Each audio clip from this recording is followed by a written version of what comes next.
Arkasından biz bir kupa maçı oynadık. Burada da gene Okan Buruk haklı. Herkes kupa maçlarını ee, şeyde oynayacakken, yani bir sonraki hafta içinde oynayacakken, biz ne hikmetse bir anda değişiklik olmuş ve bizim maçı tek bir tek biz galiba. Başka kimse yok. Biz oynuyoruz yani. Çok enteresan. Evet, soru geldi mesele nereye? Türkiye Kupası'na. Kimle oynadık? Başakşehir'le oynadık. Dediğim gibi burada Okan Buruk hakikaten haklıydı. Keşke yani biz çarşamba oynasaydık da Perşembe oynamasaydık. Sonuçta Pazar günü bir maçımız daha var. E, Durum böyle olunca insanlar biraz inceden sinirleniyor. Yani sen 18'inde bizi oynatıyorsun. İçeride Başakşehir'e. Sonra gene içeride Kasımpaşa'yla oynuyorsun. Gene içeride çok da dert değilmiş ya. Ya o kadar da büyütecek bir şey yok. Takım toparlar orada. İçeride oynamışsın ya baba. Dert edecek bir şey değil yani. 3 günde bir çözer. Daha iyi. Sıcak tutar. Zaten galibiyetle çıkıyorsun. Her iki maçtan da galibiyetle çıkmışsın. Baba daha ne olsun yani. Değil mi? 1-0 ve 4-1'lik galibiyetler. Gayet güzel. Efendim, kupa maçını değişik bir şekilde çıktık. 92 600'lük bir takıma karşı 25 600'lük bir takım oynadı. Burada beni şaşırtan tabii Nuri Şahin'in Başakşehir'le anlaşmış olması ki hani şaşırttı o değil, şaşırttı biraz oynattığı futbol. Ben açıkçası Nuri Şahin'den biraz daha farklı bir futbol beklerdim ama gene onlar da e, ne diyelim, yani bizi mutlu ettiler ya. Bizi mutlu ettiler ama çok da kolay bir maç olmadı. Sert bir maç oldu. Zamanlama hatalarıyla ayaklara çok basıldı. Ee, Halil Muhmeler maalesef hakemliği kafasında bitirmiş. Mümkün olduğunca VAR'la işi götürüyor.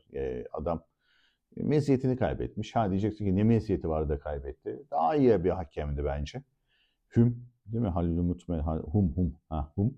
Daha iyi bir hakemdi ama son o yumruk olayından sonra, elim yumruk olayından sonra başına gelenler sonrasında tekrar hakemliğe dönmüş olması başarıdır ama bence eski performansından çok uzak. Zaten elit hakemde kalmadı.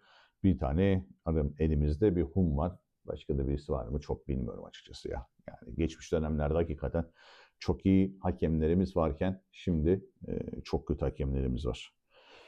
E, Valla Başakşehir maçı da Antalya maçı gibi başladık. Orada da doğru organizasyonlarla, doğru çıkış tempolarıyla çıktık. Doğru işler gerçekleştirdik. Şuna daha mutlu oluyorum. Şimdi Barış oynadığında kanatta, sol kanatta gerçekten başka bir şey oynarken e, Ahmet Kutucu'nun orada oynamasıyla işin şekli biraz daha değişti. Biraz daha keyif veren bir hal almaya başladı. Çünkü Barış sürekli ayağına top isteyen, çok fuleli, çok hızlı ama hiçbir organizasyona tam doğru yapmayı başaramayan bir çocuk. Ve kendini bu konuda da geliştirmiyor. Pasları yanlış alıyor, yanlış şekilde pas alıyor, yanlış şekilde top bekliyor, yanlış şekilde topu aldıktan sonra tamamıyla yanlış bir şekilde atak yapıyor. Bu hiçbir şekilde düzeltilmedi. Okan Buruk tarafından ve teknik ekip tarafından. Buna da hayret ediyorum yani nasıl oluyor da oluyor ben bunu inanamıyorum yani. Ama işte Ahmet Kutucu gibi biraz Avrupa'da eğitim almış çocuklarla oyun oynamaya başladığında o zaman şunu görüyorsun. Mesela İlkay ile Sané paslaştığında İlkay pası, kanattan çıkan pası öyle güzel bırakıyor ki önüne. Koşan futbolcunun önüne yani ne çok ilerisine ne çok ayağının dibine tam böyle ortalara istediği böyle 2 adımda topu yakalayacağı da tek koşuyla takımı topu yakalayabileceği alana atıyor ki bence bu işte bütün futbolun anayasası gibi bir şey bu. Yani pas şiddeti. Yani pasın şiddeti, pasın nereye atıldığı. Yani bunu Tümer Metin anlatmıştı. Galatasaray'a karşı şampiyonluk maçına çıkıyoruz. Orada işte golü ben atıyorum uzatmalara yakın bir sürede ve pardon 2-1 1-0 kazanıyoruz gibi bir anekdotu vardı. Yani bunu düşünüyoruz dedi. Herkes bütün futbolcular dedi maçtan önce dedi bunları böyle düşünür. Ondan sonra dedi şey yapar. İşte gerçekleşmesini bekleriz dedi yani falan. Gerçekten de öyle bir şey oldu. İşte kontraya çıktık dedi bir korner dönüşü. Topu kaptık dedi. Top Sergen'de ben gidiyorum. Önümüzde Bülent var. Bülent dedi yavaş yavaş yan gitmeye başladığında yengeç gibi dedi. Pardon çay molası. O sırada dedi ben zaten geçmiş olsun bu golü attığımızı çoktan biliyordum dedi. Çünkü Sergen ona dedi bana pas atacak. Ben zaten koşuyorum. Sergen onunla oynayacak. Alacak, götürecek. Tam bir noktada benim önüme topu bırakacak. Ben topu alacağım. Önümde kaleciyi çalımlayacağım. Topu boş kaleye bırakacağım. Ben bunları dedi oyun içine kuruyorum. Fakat dedi Sergen öyle bir pas attı ki dedi açığa doğru. Anladım ki dedi o gün dedi kahraman olmak isteyen Sergen'di. Ben kahraman olamayacaktım. Ben topu açıkta yakaladım. Oradan dönüp vurmam şansım zordu. Ee, Ondan sonra 2'ye 1 yaptık. Döndüm. Sergen'e bıraktım. Sergen de düzgün bir vuruşla golü attı. İşte bak zeki futbolcu. Anekdot biraz uzun ama zeki futbolcu. Pası öyle bir atıyor ki ikili çıkarlarken Tümer Metin'le. O videoyu bulursunuz internette.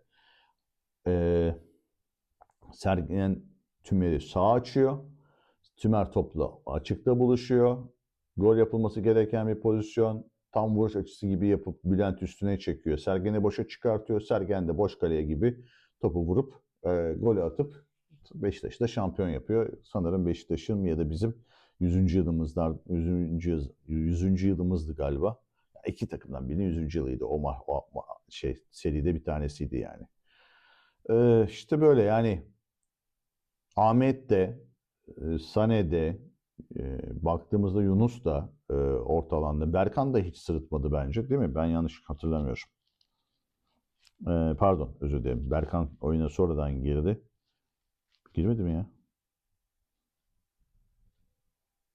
Ha girmemiş. Berkan nerede oyuna girdi ya? Neyse önemli değil. Ben Berkan oyuna girdi zannettim. Gökdeniz Kürpüs oynadı orta sahada. Ha pardon Gökdeniz anlatacaktım. Gökdeniz de ilk başlarda sıkıntı yaşamasına rağmen Arda mesela çok iyiydi. Evet sert müdahaleler yaptı, müdahale hataları yaptı. Ama elinden gelen doğru çabaları gerçekleştirdi. Maçın sonlarında Günay bence maçın kahramanıydı. Yani futbolla beraber Günay hakikaten inanılmaz iyi işlere imza attı. İki tane Günay böyle enteresan Tafarel, Mondragon kurtarışları yaptı. Kendisini tebrik ediyorum. Demek ki oluyormuş. Yani Günay Kalede olsa bir şey eksilmez dedim. 30 milyona gidip de yani 30 milyon avroya gidip de şey almanıza gerek yok dedik. Dinletemedik. E, Söyle adını İrfan Can'a. Yani aman ne Uğurcan'ı ya. O kafa gitti. Geç vakit. Uğurcan Çakır. Uğurcan Çakır. Allah Allah. Niye böyle oldu ya?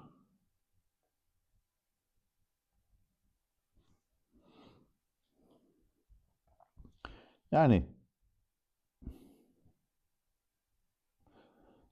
Güner'le de oluyormuş ya. Değil mi babalar? Ben anlamıyorum bu işleri ama 2 Eylül'de almışız. Ben şöyle bir genel bakayım dedim. Evet 27,5 milyon avro transfer bedeliyle. Kimine göre 30 diyorlar ama niye 30 dediklerini bilmiyorum. Galiba 2,5'da bir bonus varmış ama o bonus zaten hemen gerçekleşecek bir bonusmuş. 30 milyon olmuş. Doğru bakmışım. 30 milyonluk bir futbolcuyla sözleşme yapmamıza gerek yok. Onun yerine gidin orta sahaya adam alalım dedik dinletemedik. Şimdi de Okan Buruk diyor ki evet bizim orta sahalar eksik Allah biliyordu dedi. Sonra futbolun içinde bu var dedi. Allah mı biliyordu futbolun içinde var mıydı onu ben de bilmiyorum. Neyse efendim uzun lafın kısası Başakşehir maçı da iyi başladı ama sert mücadele oldu. Dönem dönem topu çok kaybettik. Dönem dönem defans arkasına çok adam kaçırdık. Ama genel itibariyle paslaşma, atağa çıkma, doğru atak çıkma, doğru sonuçlandırma falan gibi yerlerde gene iyiydik ama gene 30'dan sonra düştük. Gene 60'dan sonra düştük. Bu arada 46'da çok enteresan ilk yarı sonu değişikliği oldu. Sané ile İlkay çıktı 46'da mesela. Onların yerine Sanchez'e Torreira girdi. Değişik bir şeydi bence yani değişiklikti. Sonra Bardakçı da çıktı. Üçlü değişiklik yapmışız özür dilerim. Bardakçı, Sané Gündoğan, bunun yanına girenler Barış Alper, Torreira, Sanchez. Yani ana 11'e döndük. Bunu zaman niye görüyorsun biliyorsun? Şimdi bak ilk yarı Ahmet oynamış. Paslaşma şeyine bakın. Atmış, tutmuş, gelmiş, vurmuş. Kalçadan şut çıkarmış, gol atmış. Güzel de bir performans sergilemiş. Barış oyuna girince bu sefer neyi görüyorsun biliyor musun? Barış'ın ne kadar aslında etkisiz ve takıma zarar verdiğini görüyorsun. Topu aldığı yer, topun pas şiddeti, topu kontrol edişi, adamı sürekli geçme isteği, çalım isteği, doğru yere pas atamama isteği. Yani debeleniyor ama bal yapmayan arı. Debeleniyor ama bal yapmayan arı. Ve kimse de buna hop kardeşim sen nasıl bir futbol oynuyorsun demiyor. Dur demiyor. Enteresan. Diyecek de bir şey yok. Maçlık hakemlik çok bir şey yoktu. Yan hakem çok geç veya ne diyelim doğru offside'ları çekemedi. Adam yeteneğini kaybetmiş, meziyetini kaybetmiş. Ondan sonra birçok pozisyon vardı ama offside olduğu için o pozisyonlar değerlendirmeye alınmadı. Ben alınsa da çok bir şey olacağını düşünmüyorum ama alınmasa da iyi oldu. Burada maç sonu gene maç sonu şu bir basın toplantısı var. Okan Hoca'nın Başakşehir maçı sonu Okan Buruk. Hemen şuradan size açayım. Transfer açıklaması demiş. Şu canlı basın toplantısı. Şuna bir hızlıca bir bakalım. Kardeş niye susmuyorsun daha? Şunu YouTube'da aç. Evet. Kapat. Yok abi yok. Bu sosyal medyanın reklamları beni benden alacak. Şurayı da hızlıca geçelim. Birinci maç iyi bir takıma karşı. Daha önce de söylemiştim. Formda da bir takım. Son lig maçını kazanmış. Deplasmanda önemli bir galibiyet almış. Ve hızlandırıyorum. Hızlandırdım konuşmayı. Muhtemel yine rakiplerimizden kupayı kazanmak için, kupada ileriye gitmek için mücadele edecek bir takıma karşı kazanmak tabii ki bizim için açımızdan sevindirici. Maç öncesi de söylemiştim. Yani devre arası değişiklik yaptığımız planlamalar, devre arası değişiklikler yapacağız demiştim. Maça iyi başladık. Golle başladık. Devamında girdiğimiz pozisyonlar vardı. Belki ikinci gol şansını bulabilirdik. Rakibimizin her zaman tabii ki gole yakın bir takımdı maç içerisinde. Onlar da gole yakın bir takımdı. Beraberlik şansına hep yakın oldular. Biz de ikinci gol şansına hep yakın olduk ama maalesef o ikinci gol atamadık ama iyi yanı beraberlik golünü de yemedik. Burada Günay'ın da önemli kurtarışları oldu. Savunmamızın önemli müdahaleleri oldu. Tabii ki daha az oynamış birkaç oyuncumuzla oynadık. Onların oyun içerisinde yorgunlukları belli bir yerden ortaya çıktı. Değişiklikleri yaptık ve günün sonunda tabii ki kazanmak güzel. Psikolojik anlamda her maçı kazanmak çok önemli, değerli. Ve Türkiye Kupası'na 3 puanla başlıyoruz. Bu anlamda da sevinçliyiz. Sorusu olan Sinan Bey. Mikrofon geliyor. Tebrikler hocam. Geçtiğimiz haftalarda rotasyon sıkıştığında bazı yedek oyunculardan aslında beklediğimi alamadım demiştiniz. Çok son 4 yıl içinde yaptığınız tarzda bir yorum değildi bu. Bugün birçoğu oynamak durumunda kaldı. Onlar için yani gelecek dönem sezonun ikinci güzel soru. Olumlu veya olumsuz oyuncu oldu mu? Bir de bugün Gökdeniz oynadı. Yaklaşık 2,5 yıl oldu diye hatırlıyorum geldiğinden beri. 1-2 ay sonra da 20. yaş gününü kutlayacak. Galatasaray altyapısından böyle potansiyelli gözüken oyuncuların işte Baran'da da böyle olmuştu. Bir iki oyuncuda daha olmuştu. Böyle 20'li yaşlarının başlarına kadar altyapıda kalmaları gibi bir durum oluyor. Bu oyuncuların daha erken kiraya gitmesi gerektiği konusunda bir düşünceniz var mı? Çok iyi soru. Sonradan girmekle maça başlamak arasında bazı farklılıklar oluyor. Hep söylüyoruz. Bugün Ahmet Kutucu için maça başlaması, oyun içerisinde o erken gol atması, o güvenli oynaması onun için daha iyiydi, daha önemliydi. Bugün yani o performans anlamında iyi işler yaptı. Gökdeniz uzun süredir oynamıyordu. Yani o da tabii ki çok koştu, çok mücadele etti. Belki toplu olan kısmını çok üretemedi ama çok mücadele etti. Uzun zamandır o da oynamıyordu. Yani Arda'ya hep süre verdik. Kazımcan'a son dönemde süre verdik. Onlar daha az oynayan ama bugün oyun içerisinde olan oyunculardı. Şöyle yani transfer dönemi kadro yapısıyla ilgili tabii ki önemli bir ders aldık. Yani bu üst üste bir anda yaklaşık 8-9 oyuncumuzun eksilmesi bizim için bir ders oldu. Bundan önceki yıllarda da zaman zaman yaşamıştık. Bu olabiliyor. Yani bunun zorlukları şu şekilde oluyor aslında bizim için. Onu da hep söylüyoruz. Yani herkesin sağlam olduğunda tabii ki yani kim oynayacak şeyi var. Yani çok elit oyuncular kadronuzda bulunuyor. Orada zorlandığınız yerde bazen de herkes aynı anda olmayabiliyor. Bu sefer de tabii ki kadro yapılanması ile ilgili yani birçok takımın başına geliyor bu dünyada. Yani ilk gelen biz değiliz ama tabii ki bununla ilgili de eleştirildiğimiz, doğru veya yanlış eleştirildiğimiz yerler var. Onu kendi adımıza biz de geriye dönüp yargıladığımız kendimizi tabii ki yani kadro yapısıyla ilgili neyi daha iyi yapabilirdik diyebildiğimiz yerler var. O yüzden özellikle biliyorsunuz bu yeni formatta Şampiyonlar Ligi formatında Çok güzel Okan Hocam, tebrik ediyorum. Diyorsun ki günah çıkartıyorsun. 2 sene boyunca Avrupa kupalarında yenilmelerimize ve elenmelerimize ne dedin? Ders çıkartıyoruz dedin. Ders oldu dedin. Ders alacağız dedin. Ders doyamadım. Avrupa'da elenmelerimiz dersti. Şimdi o dersleri almayı bıraktık. Şimdi ikinci dersimize geçtik. Efendim ikinci dersimizde transfer ve kadro yapılanması. Allah bilir gene oldu ama futbolun içinde bu var oldu. Nereden bilirdik oldu ama zaman böyle zamanlarda da işte bir şeyler yapmamız gerekiyor. Tam kadro olduğumuzda da çok elitiz. Bu sefer kim oynayacak sorunsalı ortaya çıkıyor dedi. Yani sen 11 elitle oynayalım, yedeklere değer vermeyelim mi demek istiyorsun? Orayı ben çok anlamadım ama işte yani yorum bu. Size de bırakıyorum yorumu. Okan Hocam böyle okumuş oyunu. Devam ediyoruz efendim. Şimdi bu Şampiyonlar Ligi transferleriyle alakalı bilgilendirme geliyor. Burası önemli. 28 Ocağı kadar bu kadromuzu korumak zorundayız bir şekilde. Çünkü Şampiyonlar Ligi'ndeki kadro yapımız, oradaki 2 tane çok önemli maça çıkacağız.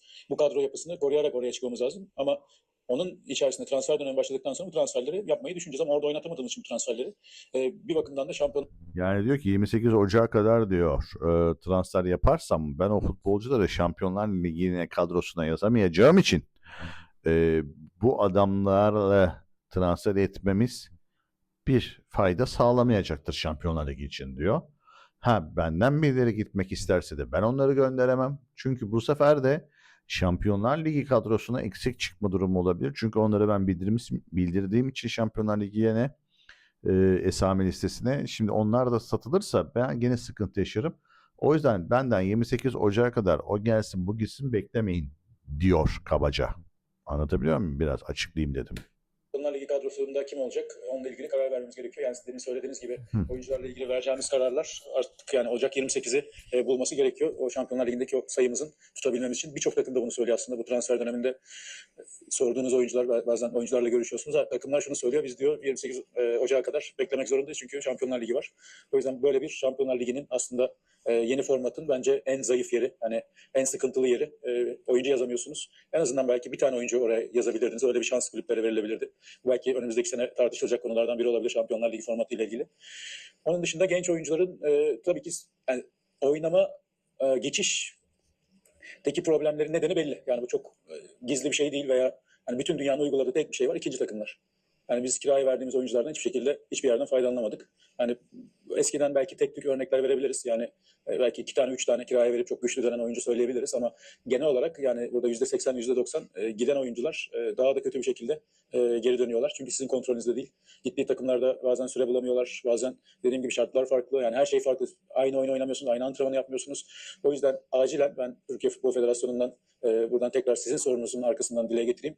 İkinci takımların artık üçüncülük mü?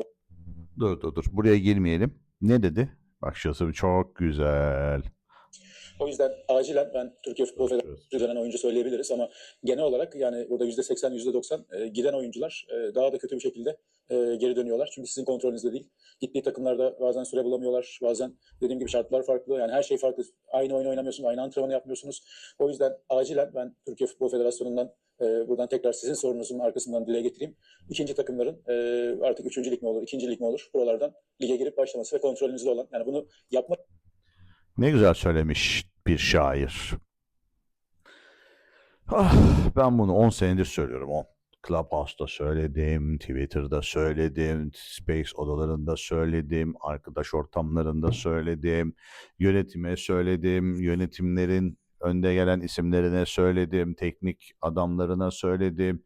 Söyledim de söyledim. Dedim ki bunu taraftarlarla da üyelerle de hepimizle konuşuyoruz. Çok basit bir argümanım vardı benim. Diyelim ki işte Arda Ünyay. Nereye göndereceksin bunu? Şimdi dava açmasınlar. Çok da umurumda ya neyse. Diyelim ki X kulübe gönderildi. Şimdi X kulübe gittiğinde Anadolu'daki bir X kulübe gittiğinde o X kulübün antrenörünün kıçında zaten ayı var. Anladın mı? Adam 200-300 bini orada antrenörlük yapıyor. Bir ateş çemberinin içerisinde maç kaybetme lüksü yok. En kötü berabere bitirecek. Ve o yüzden kadroda senin genç futbolcunu değerlendirme imkanı yok denecek kadar az. Hadi senin futbolcun çok yetenekli, adamı oyuna atacaksın. Bu sefer içerideki çakallar yani ne diyelim ona, içerideki abi futbolcular, yaşını almış futbolcular, zaten onlar da 300-400 bine oynuyorlar içeride baktığında. Onlar da ilk 11'den kesik yememek ve primlerinden olmamak için o çocuğu oynatmazlar. Oyunu attırtmazlar. Yani yaşlı 25-35 yaşında olan oraların papaz abileri, buldum papazları, orada o çocuğun oynamasına izin vermezler. Bu işin bir tarafı. Ben bunu senelerden beri söylüyorum. Kimseye dinletemiyorum kardeşim. İyi olursa oynar. Böyle bir şey var. Jargon var. İyi futbolcuysa herkes oynatır. Kimse onun önünde duramaz. İyi futbolcuysa herkesi keser. Ya babacığım, iyi futbolcu olabilir de herkesin elinde terazi yok. Evet, adalet terazisi yok gibi mübarek ya. Dediğim gibi yani orada başka işler dönüyor Anadolu'da. Sonra verdiğin takımın antrenman tesisleri, dediği gibi Okan Hoca'nın, doğru mu? Yani doğru bir antrenman tesisi var mı? Gönderdiğin teknik direktör genç futbolcuları yetiştirebilecek kapasitede mi? Teknik ekibi genç futbolcularla ilgilenebilecek kapasitede mi? Gönderdiğin şehir genç futbolcunun eğitimine, yaşamasına, orada hayatını idame ettirmesine müsait mi? Sen burada İstanbul'da Galatasaray Spor Kulübü'nün altyapısından çıkan çocuğu abuk sabuk bir şehre gönderdiğinde sürgün yemiş gibi oluyorlar. Gencecik çocuk bunlar yani. Anlatabiliyor muyum yani? Adamın beyni şaşıyor. Yani hani var ya, yabancılar geldiğinde adaptasyon süreci, adaptasyon dilinize dönmüyor. Döndürmek, özür dilerim. Adaptasyon sürecinde, Fransızcadan dilimize gelmiş bir kelimedir. Adaptasyon sürecinde değerli kardeşlerimiz de oraya gittiğinde zaten bir 3-4 ayını adaptasyon süreciyle geçirdiklerinden dolayı çocuklar bir performans veremiyorlar. Ben de dedim ki babalar, bu böyle olmaz. Sen U19'da oynayan çocukları A takımına alacaksın. Böyle kupa maçlarında, bazı lig maçlarında bir tanesini, iki tanesini oyuna atacaksın. Bu çocukları pişireceksin. Oynayamayacak, Galatasaray kapasitesine çıkamayacağını inandığın ama işte Altınordu gibi, ne bileyim, önemli böyle iyi takımlarda gelişebileceğini bildiğin, inandığın, dürüst, namuslu insanlarla yani hakkını verecek çocuğun, o anlamda söylüyorum yani, o anlamda namustan bahsediyorum yani, dürüst, orada o çocuk formayı hak etmişse o formayı ona verecek ekiplerle eğer sen gönderebiliyorsan o çocuğun oraya, veya ben bunun parasını veriyorum, bu çocuk atıyorum minimum 15 maçta ilk 11 başlayacak ula diye oraya maddeyi koyarsan, bunun senin neticeleri muhteşem olur. Dedim ki bunu böyle bırakın olmayı, altyapı diyorlar ki iki takım alın. Buna da çok karşıydım. Takım alacakmışız, orada futbolumuzu oynatıp da geliştirecekmişiz. Yani sen burada zaten teknik ekipte eksiklerin varken kalkıp da nasıl oluyor da söyle adını, şunu şuraya takayım nasıl olacak da sen bir de kalkıp bir B takımının ya da işte gene X bir Anadolu kulübünün takımını satın alıp da başlayacaksın ligde oynatmaya. Onu kim idare edecek? Onun transferlerini kim yapacak? Oraya o parayı kim harcayacak? Zaten gelir yok. Ondan sonra hadi U19'dan çocukları verdin, U19'daki çocukları haşet ederler orada. Bacaklarını 40'lerine verirler. Yapacaksın burada 25-30'luk transferler. Oynamadığın, oynatmayı düşünmediğin, atıyorum bazı futbolcuları da belki oraya atacaksın. Ama bunlardan sen ne zaman faydalanabileceksin? Hadi yazın attın, yazın ondan idmana çıktı. Hadi senin yardımcı antrenör veya senin kafandaki bir antrenörü de attın o takımın başına. Senin gibi ön alanda presli, ondan sonra topu kaptı, direkt kaleye oynayan, arka alana adam kaçıran bir futbol anlayışıyla sahaya sürdün. Buna da eyvallah, okeyiz. Yani sana oyuncu yetiştirmeye çalışıyor. Bunları, ne olacak? Ocak ayında hadi o takımdaki oynayan X futbolcuyu, Y futbolcuyu, Z futbolcuyu Galatasaray alacak mı? Sözleşmesini feshedecek. Bu sefer diğer takımlar diyecek ya bunlar bunu hülle yapıyor. İşte adam oraya gönderdiler, oradan geri alıyorlar. Mimnem ne. İşte kaç paraya aldın, kaç paraya sattın. Buradan giden oyuncunun maaşı, gelen oyuncunun maaşı. Abuk sabuk bir sistem. Bunu gavur yapıyor mu? Yapıyor. Avrupalı yapıyor mu? Yapıyor. Onların parası var, pulu var, ahlakı var, sistemi var. Var oğlu var. Anlatabiliyor muyum? Yani her şeyleri düzgün adamların. Yani düzgün oldukları için zaten tonla para kazanıyorlar. Real Madrid gene yeni açıkladı. Gelir rekoru falan kırmış yani herifler. Acayip bir iş yapmışlar. Avrupa'da böyle inanılmaz başarılardan bahsedilirken maddi anlamda. Yani biz hala ikinci, üçüncü takım. Evet. Mesela Barcelona'nın B takımı var. bildiğim kadarıyla işte ikinci lige kadar çıkabiliyor. Orada duruyor yani daha ileri götürmüyorlar. Ha bu da bir anlamda kötü. Şey yani e, nasıl diyeyim ben? Hedefsizlik de kötüdür. Yani sen şimdi şampiyon olacağım diye bir oynayamıyorsun. Sen gelişmek için oynuyorsun. Bu da motivasyon olmayan bir şey. Anlatabiliyor muyum? Yani oyuncu motive edemeyecek bir şey. O yüzden de oyuncuyu motive etmek her zaman başarıyla olur, şampiyonlukla olur, parayla olur, bir şeyle olur. Bu biraz bir yerde ters tepebilir bir durum. Ben bunun yerine rezerv lig fikri benim çok daha hoşuma giden, çok daha doğru bir ligdi. Neydi rezerv lig? Senin A takımında 35 kişi mi kayıtlı TFF A takımında? Diyelim işte bu eskiden vardı ya 13 yabancım var ama sahada sen 11'ini kaydettirebiliyorsun. İşte ikisini tribüne gönderiyorsun durum var ya o tribüne göndermiyordu. O çocukları veya o futbolcuları bir sonraki gün bildiğim kadarıyla maçlardan bir sonraki gün e, maça atıp gene onları kullanabiliyordun. Anlatabiliyor muyum? Yani oynatmadığın A takımındaki yabancılar, A takımındaki yerliler, yedek kaleci veya alt takımdan gelecek çocuklar rahatlıkla bu rezerv ligde kayıtsız şartsız oynayabiliyorlar. Yani ne oluyordu? Sen o zaman rezerv ligde oynattığın futbolcuyu bir sonraki maçta daha hazır gördüysen diğer adamla değiştirip oyuna atabiliyorsun o zaman. Anlatabiliyor muyum? Yani böyle müthiş bir durum vardı ortaya ama tabii bu organizasyonda bu maçlar kiminle oynanacak, ne zaman oynanacak, rezerv ligi nasıl olacak, kaç para kazanacağız, oraya nasıl bir hakem gelecek falan filan.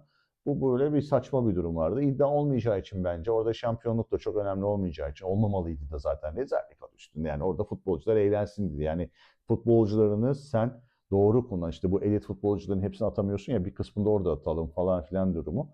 Belki bunun içinde 3-5 stat seçilip orada bu iş gerçekleşebilirdi belki. Hani sahaların yıpranmaması anlamında ama yani rezerv lig bence keyifli bir lig olabilirdi. Ya da atıyorum işte 3. ligi rezerv lig gibi düşünüp orada da böyle bir şey yapılabilir. Yani buradaki avantaj şu Galatasaray o hafta atıyorum işte Berkan çok mu iyi oynadı, Ahmet Kutucu çok mu iyi oynadı onu alıp değerlendirebilecek. Öbür türlü B takımı olsa evet sen sadece ileriye dönük işte atıyorum e, gönderdim. Lige başlattın 3. ligde. Galatasaray A takımını. Orada çok iyi bir çocuk var. Sezonun bitmesini veya ocağı olmasını bekleyeceksin ki içeri alayım. İşte içeri aldığında da ne diyor Okan Buruk? Şampiyonlar Ligi'ne yazacak mıyım, yazmayacak mıyım? Kadroda giden olacak mı, gelen olacak mı? Bazen o takım diyecek ki abi bu bizim çocuk burada çok iyi bırak sal biz burada bu çocukla iyi gidiyoruz aman develenme diyecek. Ona bir stat bulmak lazım, ona bir sponsor bulmak lazım. Onun da masrafları var kabul ediyorum ama bir şey yapmak gerekiyor. Yani gerçekten bir şey yapmak gerekiyor. Avrupa'da ben bunun da bir çözümünü bulmuştum. Bunun da bir çözümü var. Dediğim gibi 2 kadro yaparsın. Avrupa'da oynayacak kadroyla Türkiye Ligi'nde oynayacak kadroyu harmanlayarak kullansaydın yani dörtlü beşli oryantasyonlarla, rotasyonlarla ve oryantal işler yapmadan bütün futbolcuların pesini çıkartana kadar oynatmadan oryantasyonlu işler yaparak rahatlıkla herkesi zamanında değerlendirebilirdin. Canım hocam, akıllı hocam, ah be hocam, Okan hocam. Evet devam. Yapmak isteyen takım zaten oraya girecek. Yani bunu yapmak isteyen, yani böyle bir şans olursa Galatasaray olarak biz bu sistemin içerisinde olmak isteriz. Çünkü baktığınızda Portekiz'de böyle, Hollanda'da böyle, İspanya'da böyle, Almanya'da böyle. Yani her ligde yani oyuncu yetiştiren liglerin hepsinde bu var. İkinci takımlar var.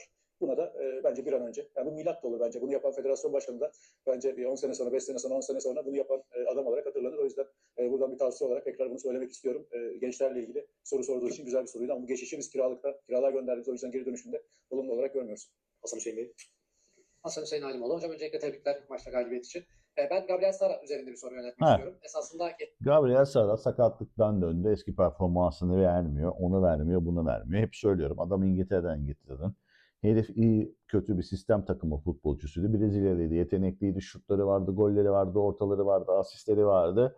Daha orta alanda koşuyordu, cirit atıyordu. Sen de geldikten sonra sapıttı. Çünkü sen adamı geniş alanda baskıda kullanıyorsun. Geniş alanda e, adamın oyuncu kontrol etmesini istiyorsun. Yani oyunu iki taraflı daha zorlu şartlarda oynatıyorsun. Bu da maalesef adamın performansını düşürüyor. Orada daha yakın oynayan, daha hızlı tempoda oynayan bir Sara'yı gelip de burada topu aldığında ne yapacağını bilmiyor şekilde bıraktığında sudan çıkmış balık gibi oluyor. İşte Frankowski'de de bu oldu, Angelinho'da da bu oldu. Ne bileyim, Gelert'te de bu oldu. Köln'de de bu oldu. Cuesta'da da bu oldu. Anlatabiliyor muyum? Yani Oliveira'da da dönem dönem oldu. Dayı'da oldu. Yani bu adamlar sistem takımından geliyor kardeşim. Senin gibi böyle garip bir şeyden gelmiyor. Nasıl derler? Böyle değişmiş futbol ikliminde değiller adamlar. Yani daha sistematik bir futbol ikliminde. Daha başka bir antrenman iklimindeler. Sen bunların hepsini bozuyorsun. O yüzden hiç gerek yok. Böyle şeylere devam edelim, gidelim. Yani Sara sorusuna Geçen verecek sezonu cevap yani burada vermiş. geçen sene benim yorumum tabii ki. Yani geçen sezon özellikle yani Lemina Torreira önlerinde Sara'nın oynadığı pozisyonda tabii zaman zaman o zaman elimizde tabii Morata'da olduğu için oyun içerisinde onları belli bir dakikada hep değiştirdik. Geçen sene Morata'ya da orada süre verdik. Belki 60'tan sonra hep Morata'lı oyuna döndük. Ama yani Sara'nın hem çalışmasından hem profesyonelliğinden hem insani kalitesinden ve oyunculuğundan memnunuz. Ama hani burada tabii ki insanların beklentisi skor anlamında, hani gol asist anlamında Sara'nın özellikle tabii ki geldiği takımdaki sayılara ulaşabilmesi. Burada bazen aynı oyun oynamıyorsunuz. Farklı oyunlar oynanabiliyor. Farklı roller Bak ne olabiliyor. diyor. Ama Bak, zaten dinlemedim bu potansiyeli arada. olan ve bunu da gösteren bir oyuncu, gösterecek olan bir oyuncu. Yani dediğim gibi genel Sizle olarak beraber dinliyoruz. performansından memnunuz ama yani o sayıları tabii ki gol asist sayılarını onun zaten böyle bir yönü var. Bunu daha önce yaptı. Onu da yapabilecek bir oyuncu ama dediğim gibi oynadıkça da takımın oyununa göre yani ne istediğinize göre de bazen oyun değişiyor. Yani oradaki oyunla buradaki oyun bazen aynı olmuyor. Ama çok genel olarak kendisinden çok memnunum. Nasıl? Başka sorusu olan buyurun. Son soru olsun. Ön taraf.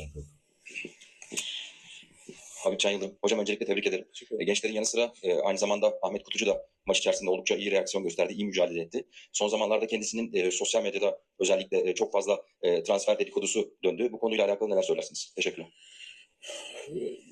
Yani demin de onu aslında belirttim.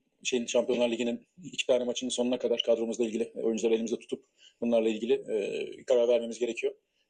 O zaman da yani transferle ilgili bize gelen tekliflerle ilgili tam kararımızı vereceğiz ama şu anda bunun için çok erken.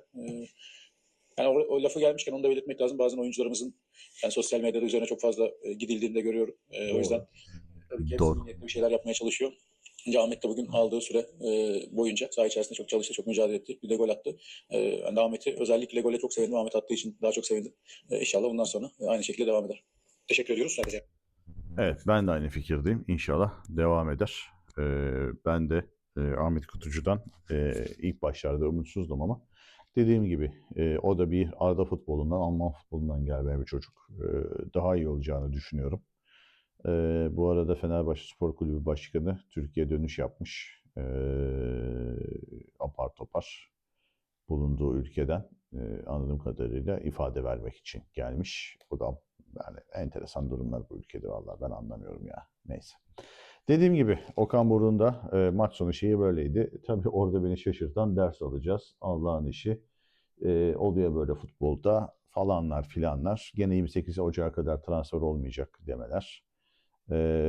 Bakalım Allah sonumuzu eylesin. 1-0 zorlandık. Şimdi Kasımpaşa'ya karşı oynayacağız. Ümit ederim ki Kasımpaşa'ya karşı doğru bir yani bu doğru futbolumuzu, doğru çıkışlı futbolumuzu yani Okan Hoca'nın dediği gibi daha arttırarak, tempoyu yükselterek gideriz. Osimhen daha bir sakinleşir, kendine gelir. Diğer taraftan da ne diyelim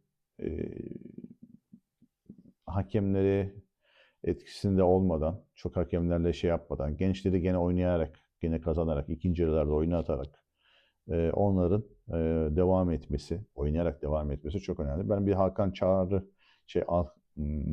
Çağrı Balta, yani Hakan Balta'nın oğlu. Onu da merak ediyorum. O çocuk da çok iyi. Birkaç tane çocuk vardı, Baranlar, Maranlar. Onları yine bitirdik, mahvettik. Ümit ederim ki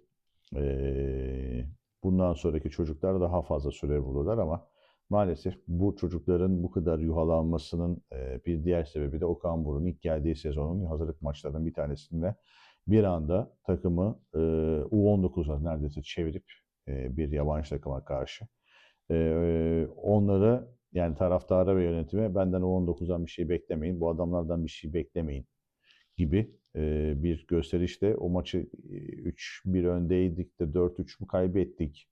3-3 mü bitti? Tam hatırlayamıyorum. Bir maçtı böyle. Neyse. Sorun değil ama bence burada artık bir takım insanların taşın altına elini koyup yapması lazım. Son bir soru, son bir parantezi de altyapıyı açayım. Altyapını eğer alınacaksa Hüseyin Bey, Hüseyin Eroğlu'ydu galiba. Onun alınması gerekiyordu. Biz galiba yanlış bir ismi altyapıya getirdik. Yani o yerden, oluşumdan diyelim yanlış piyonu alıp getirmişiz gibi bir hissiyatım var. Öyle de bir bilgim var diyeyim ben size. Altını oradan keşke Hüseyin Bey'i getirebilseydik. Ümit ederim ki ilerleyen dönemde altyapıyla da ilgili daha somut adımlar atılır ama nasıl atılacağını da açıkçası bilmiyorum ama bir an önce buraların hızlıca değişmesi, hızlıca bir noktaya gelmesi gerekiyor. Efendim beni dinlediğiniz için çok teşekkür ediyorum. Dilimden geldiğince bugün yeşil tahtamı kullanmadım ama hafta sonraki maçta futbol yani bir daha seyredeceğim. Bir daha seyrettiğimde de eğer o çıkışları falan doğru olduğunu görürsem de bunları size bu sefer özel mıknatıslı taktik taktisinde anlatmaya çalışacağım. Efendim gene dediğim gibi beni dinlediniz, takip ettiniz, beğendiniz. Eksik olmayın. Sağ olun, var olun. Hepinize iyi akşamlar diliyorum. Şen ve esen kalın.